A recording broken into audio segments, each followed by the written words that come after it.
Hello, everyone, and welcome again to the FYE Podcast.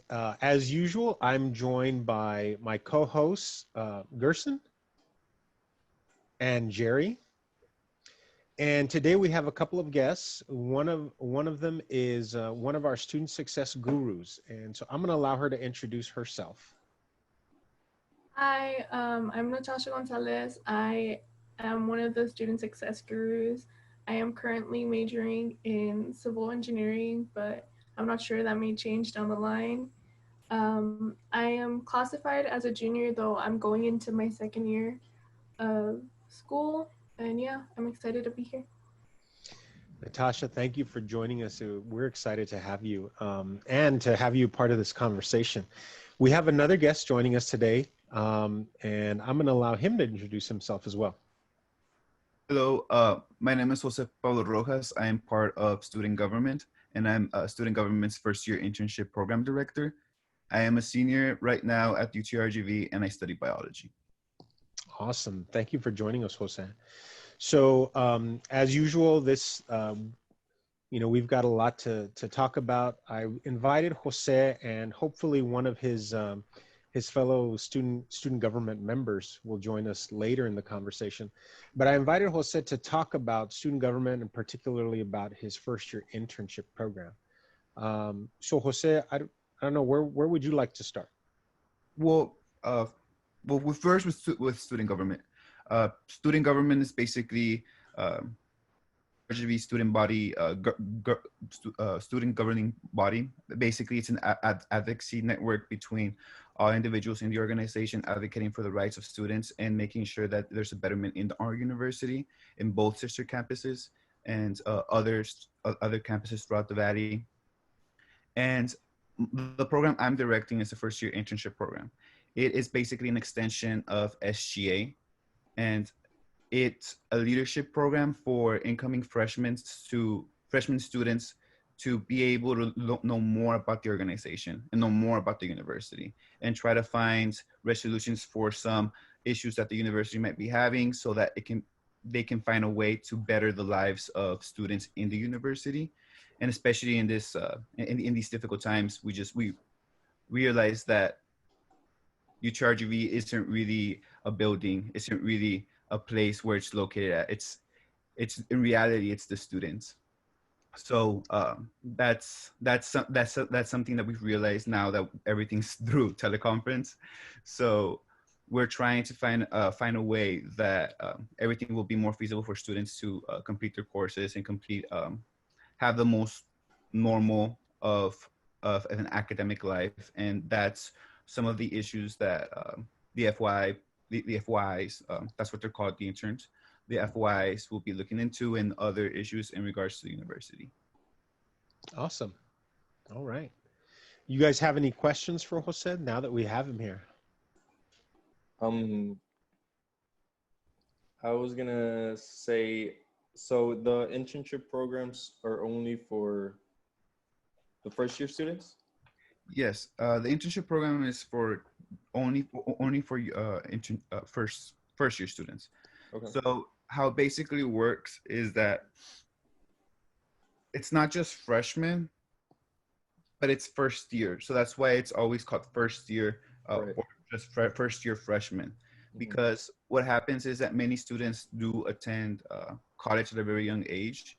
They do attend like concurrent enrollment. Even I was an intern and I was concurrently enrolled at the university since I was 16, 17, because I graduated from Brownsville Early College High School. So when I applied to the organization, I wasn't able to fulfill a vacant position. So I had to go through the entire process of a first year internship program. So that's how it works. It allows students to be part of the organization, but be able to be in a learning environment. And all of this is going to be hands-on so that they will be able to get to know more about the organization, because one day those individuals will take up a position in the organization, either by application or by election. So let's say if a individual is coming from high school, graduated with a lot of credits, or did the concurrent enrollment, like a high school like mine or like a high school like MSA, they will be allowed to enter the program as well. They will just have to apply through VLink. So like Natasha here, that was she's now classified as a junior, but it's barely her second year. If they just graduated from high school, they are allowed to apply. Yeah. Okay. And what are the kind of jobs that you can apply for in the internships? In the internship program, it's just the internship program. It is not a job. It is mostly it's a leadership program. Right. We basically, like, what dates do they range from? Like, I know it'll probably start in August or September. yes, the internship program does start in September. Right now, we're in the process of reviewing applications. We have received applications for the internship program, and the interns are expected to arrive on September, and the program should run all the way until December, and then it starts again. The new cycle starts again in January. Okay. So, Jose, I'm a recent graduate, first year student, and my mind is I'm like focused on my classes and everything. Why should I apply? Why should I apply for this internship? To be completely honest, I was in the same boat. I was in the same boat coming out of high school, and in that scenario, I was in that boat. When I graduated, I was thinking, okay, like I've already been at the university for quite a while, but at the same time, it's still a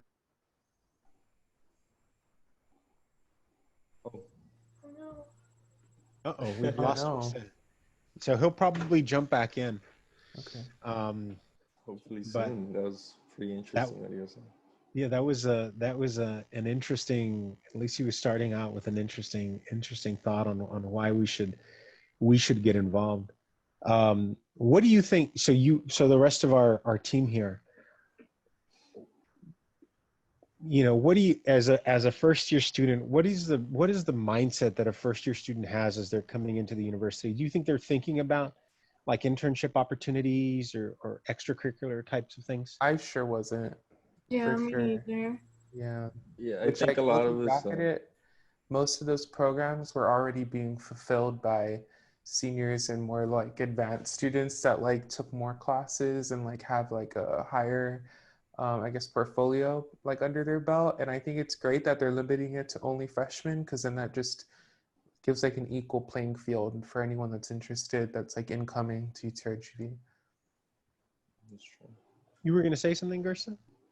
Yeah, I think a lot of us just come into college being, I think I heard you say, or someone else, being a parking lot student, where it's just, you just come to class and that's it, you're done. After that, you go home.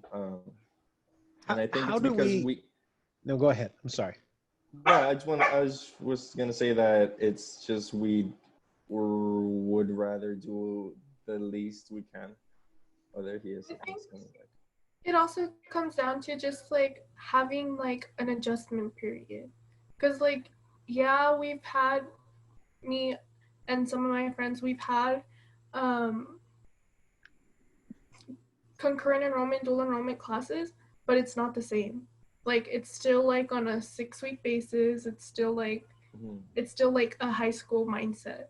So it's just like changing your entire like thinking pattern into like college level. Then like it's harder to be like involved. I'm so sorry about that. Something happened to my computer. It completely shut down. That's okay. But you were telling us about, because and when we lost you, we were talking about the mindset of the first year student. When they're coming in, they're not necessarily thinking about an internship, and maybe if we are, a lot of times those internships are reserved for like junior, senior level students. But you were telling us like what like why would we apply? Well, the internship program is a very great opportunity to know more about the school. Many individuals are coming in. It's not a regular semester. Obviously, it will be a completely different experience, but they will be coming in not knowing exactly what's going on with the university, and that actually kind of tailors into the idea of what can I do to get involved at the university, because many individuals do want to get involved very early on. So those individuals will be able to have the opportunity to have this opportunity for them to apply and be able to get into the program and know more about everything. And if at any point those individuals do not wish to do the program, well, along the way, there's obviously SGA, the advocacy, but it would make things, it's a very interesting program. I guess the way I can explain it is in a personal experience, because I myself was an intern. I was an intern in the program, and now I'm the director. I went in thinking, okay, this is going to be like student council. So many people have like the idea that student government is in a way like student council, but when they go in, they realize this is not student council. There's this something completely different, and they realize that. And like for myself, I thought this is actually a very great program, and I sticked with it because it was advocacy, doing something better for, looking for the betterment for the student body. And I feel like that can be shared with many individuals, and also it's a great way to network with other people. And I mean, this program has been part of the university in the past, but there was never an actual director to direct it fully to the extent that it's going to be directed now. And I hope it all goes well, and I'm pretty sure it'll go well. It's just right now, it's just the situation kind of brings everything back and kind of changes the plans that we had. Yeah. But I don't know, it certainly feels like, well, one, to your original point, I'm convinced, I'm sold. If I were a first year student and I had an opportunity to network and to learn more about the university, especially if as most students are, we're going in kind of blind and not knowing what to expect from university life, I would certainly want to sign up for something like that. But I think maybe, as I think a lot of us have been apt to do, is because we're online, because the university experience is probably going to be very different this year, there's also that opportunity to create something new, or at least to enhance something. Because I feel like we'll see more online offerings anyway moving forward. Like we're going to be operating virtually. And for our students that are, like our parking lot students, now there's no excuse. Like I can't be physically on campus. Well, that's okay, because we can provide all of the services online or virtually. Right? Yeah, with everything that's going on, it actually opens up the door for, in the future, when we do go back to the university, that this option will be available to them. Everything will be available now through means of teleconference, means in everything online. And this is also a component that's going to be implemented into the program now, because if anything does happen in the future, if there's another pandemic or anything of the sort, we do have this resource to fall back on. That's awesome. I wanted to ask, Jose, I guess to get a bit of clarification, what would you say are like the main differences between student council and student government, for those who don't know? So when for student council, it's, well, at least the student council that I was a part of when I was in high school, it was basically like raising funds, promoting dances, promoting activities for the student body in high school.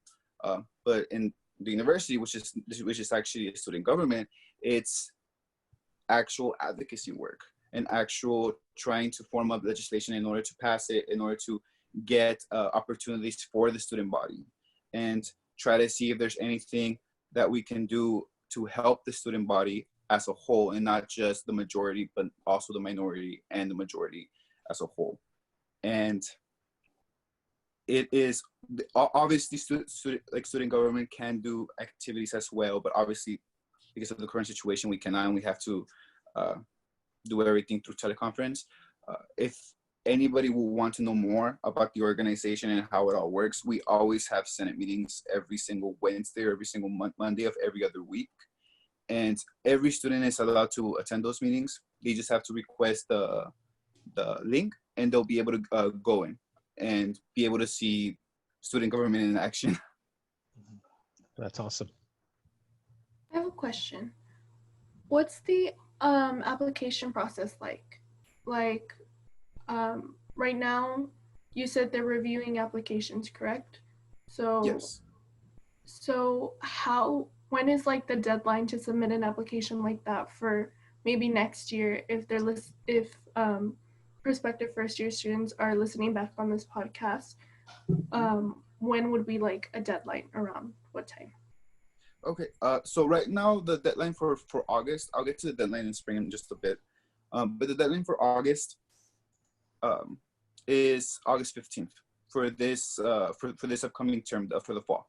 It's on August 15th, but we decided to postpone it a bit because there are many individuals that do not look at their email because we haven't sent out an email. So we decided to give them an opportunity because orientation is coming up, and it is going to allow more students to get more involved and know more about the organization. So the deadline has been pushed to August 28th.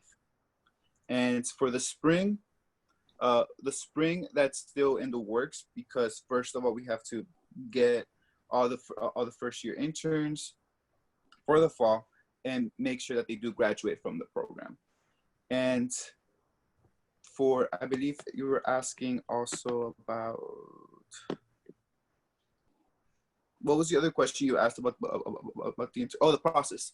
So the process, how it is that if a student wants to apply and they're a first year student, freshman, they will go into their V-Link, but many individuals don't know what V-Link is. So that's why we always provide the link to the application into the email.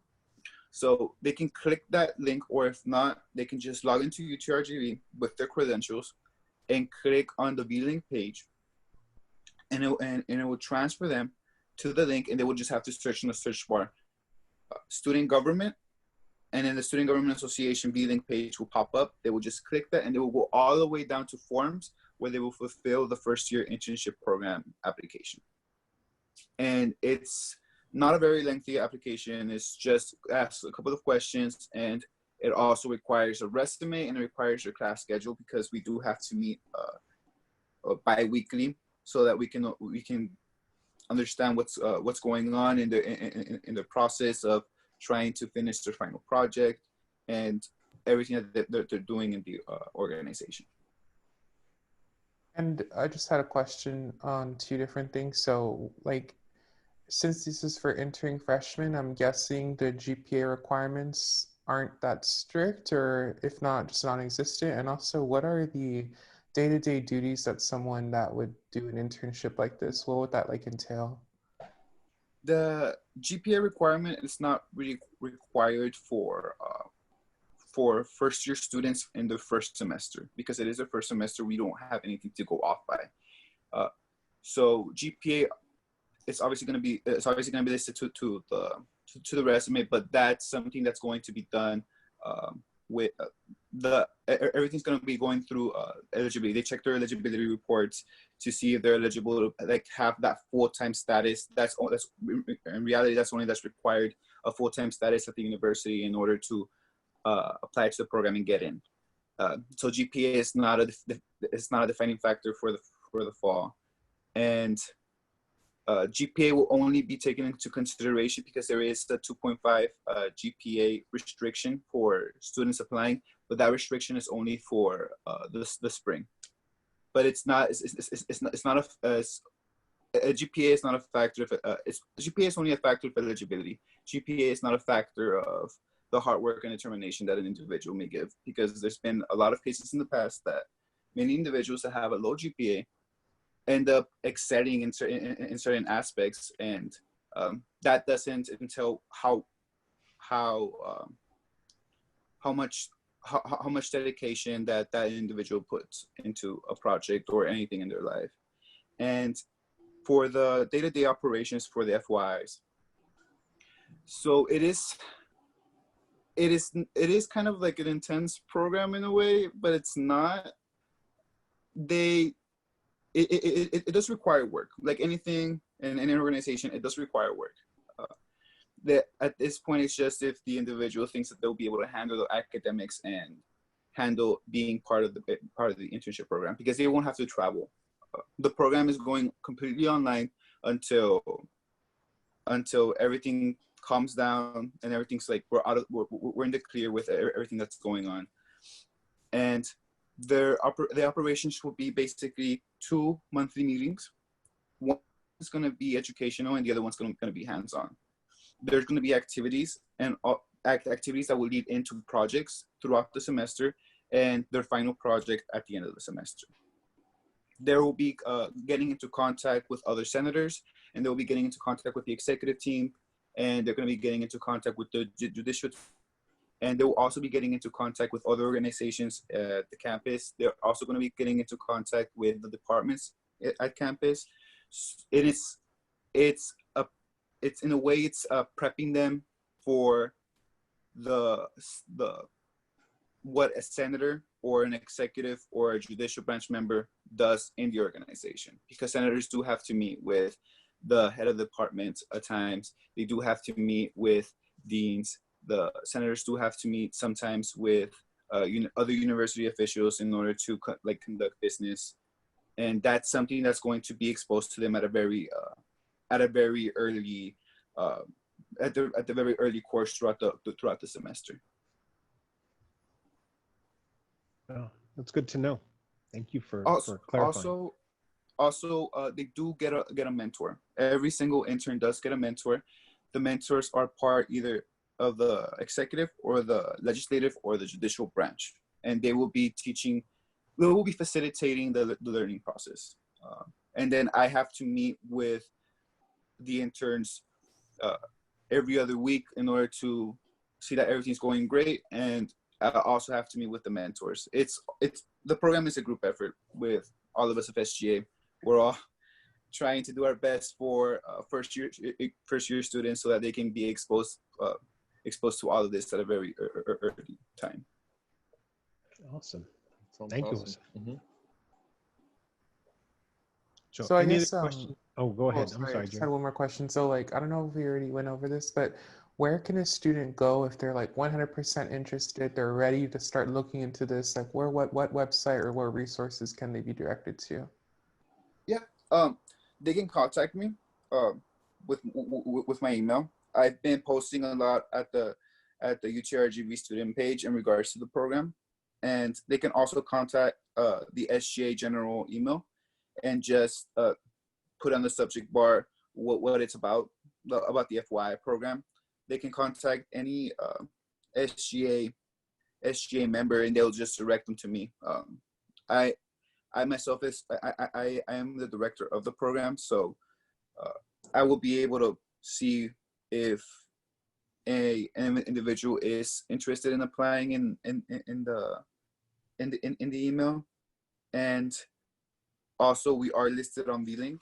We do have our own VLink page for the first year internship program. It does have my contact information there. They can go in there and they can contact me, and I'll be more than happy any time of the day to schedule a teleconference call or just a regular call, and to explain more about the program and how to apply. I'll even send a video of how to apply. I've done it in the past that I had to screen record my phone and send it to someone so that they can be able to apply. Mm-hmm. Jose, would you mind sharing the link, maybe sending us the link or putting it in the chat so that maybe we can post it off of our own social media sites? Yes. Awesome. Thank you. So before, when we lost Jose for a moment there, and so we were getting into an interesting conversation about the mindset that a lot of our first year students have when they're coming in, and how do we How do we convince students to get more involved their first year? And Jose, you're welcome to chime in, because obviously, you have a lot of experience now. How do we convince students that it's worth the time and it's worth the effort to look at organizations or internship opportunities, or just being more involved in general? I think it feels like it's a lot, because you have to give up some of your time to put into the school or the people that are around you. But I think it pays off, because you get experience. Obviously, like from an internship like this, you get experience. It's gonna help you with get employed easier in later jobs, and also just making connections with people. I feel like it's pretty underrated these days. Like everything's so digital, and well, right now we're in a situation where we have to be digital, but I think connecting with people is very important, and a lot of times we don't see that, especially as youngsters, that we're just at home. We want to play video games and stuff like that. But any opportunity that we can get to make connections and make friends in school or in a job or in an internship or whatever is a good opportunity. Yeah. No, I'm not sold, Gerson. No. Jose? No, like how Gerson said, because of everything that is going on, we do need kind of like an outlet. That's kind of I do think that's gonna allow a lot of individuals wanting to be more a part of the university, because they do need an outlet. We're stuck most of the time at home, and most of us are doing have make the decision like not to be going out, and it would allow them to be able to, in a sense of normalcy back into into their lives. And it's what obviously like this is bringing kind of hardships in regards to like student involvement at the university, because of what's going on. Everything is now on the web, but in a sense it's still possible to do everything, and now we have more availability and more of an opportunity to do more. And all that, in reality, that's all that's needed is advertising, and just saying like, hey, these opportunities are available on campus. You can do them now. And now that everything is in teleconference, like in the past, many individuals didn't want to do these organizations because that, it's gonna get in the way of my classes. It's gonna get in the way of work, and also that's also something that many first year students go through. They have to be able to balance off all these things in the first year of college, and they will know that it's online and it's something that I can do at any time in the day, and it offers more of a flexible schedule this way. Mm-hmm. So if anything, the pandemic and our current situation has maybe given us fewer reasons not to get involved. Mm-hmm. Yes. Okay. I think it also comes down to like intimidation, because like it can be very intimidating because in high school, as a senior, you're like the top. You're like everything. Like everyone looks up to you. You make fun of the little freshmen, and then going into college, you're the little freshman. You're the one that gets made fun of.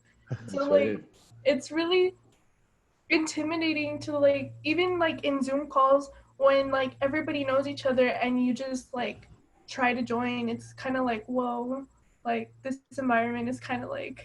So I think it would be interesting to take it out of like how people think that it's kind of rigid, and like make it more personable. Because like when you think of an internship, you're like, oh, that's gonna be a lot of work. I don't know, that's gonna be hard. And then it's just, instead of thinking that, if you think more like, oh, I'm going to get to meet new people, I'm going to get to make connections, I think that would really help students, like encourage them to join more. Yeah, everything's now like more interactive. That's one good thing of a teleconference. That's everything, like if everything's more interactive. I know, like when I was in high school, I was like how Natasha, right? Yes. How Natasha said, like you feel like you're up there. And when I was in high school, I was a student body treasurer. I was a senior class treasurer. I was also the president of another organization. And you're doing all these things, and all of a sudden, and you know all these people, and especially if you come from a very small campus like I did, of 100 students are graduating class. When you come into the university, it's kind of like a new world in a way, because yes, like individuals that have done concurrent enrollment have been at the university since they were in the junior year in high school, but it's still different because you are being exposed to different things. And in the past, in high school, you weren't able to join organizations at the university because of your minor status. And now that you do, it's kind of it's kind of different, and this kind of opens it kind of breaks the formality of things. We've even seen it in our student government. Student government has a reputation of being sometimes very formal in the way that we conduct our meetings, but with all of this, with teleconference, it kind of, in a way, made everything more interesting and more amusing, because we have to conduct it all through teleconference, and yeah, that's I've had great experiences with this, and it's also very funny at times when we're trying to fix the problems that teleconference does bring up, with the shutting down of a system, or the breaking down of the entire the entire system of Zoom. It's happened in the past. Not gonna lie. Don't jinx us, Jose. Yeah. Another thing I think it comes down to is just like past experience. Like Jose, when you were talking, it kind of reminded me of my own high school experience, because I was treasurer for like 3 clubs and president for like another 2. And so like my senior year, I was very involved. And thinking back, that also happened in like middle school. Like I was very involved like 8th grade, and then I moved to high school, and it was like kind of like a new world. So it's just like I didn't know anybody, I didn't know anything. So for me, at least, it took time to get to know the different clubs and like find ones that I wanted to join. So there are some other students who just like join maybe one club, and even in that, they're like not active members, and some people don't join any clubs at all. So I feel like it would be more difficult to get them to do it because they've never done it before. Mm-hmm. Well, this has been very enlightening. So from a faculty member's perspective, I think we make all kinds of assumptions about why students don't get involved, don't get engaged. And I appreciate that you all have been able to kind of add to that perspective. Given that you all are, it's fresh. It's fresh for you all. You all have just recently experienced it.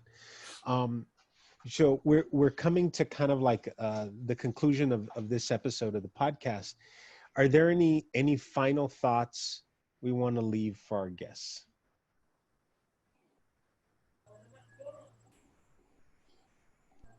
No. No final. Intimidating. I guess if there's one thing I could say, it's I feel like as an incoming freshman, it's kind of intimidating to think about an internship this far early, but I think it's the perfect time, and it just seems like such a great way at a time like this, when everything's digital, to like meet new people, get new connections, and at the end of the day, there's no harm in sending in an application. That's true. Awesome. You might be uncomfortable now, but it'll help you in the long run. Mm-hmm. And later you're gonna think like, oh, I should have joined more stuff in my freshman year. Yes. I I think that's all really good advice, guys. Really good advice. And Jose, thank you again for joining us. So just to recap, if you're a first year student getting into the university, we encourage you to think about applying for the first year internship with student government at UTRGV. And so we'll share that link with everyone. But that's all for this week. Thank you again for joining us, and we will see you soon. Bye-bye. Thank you. Bye.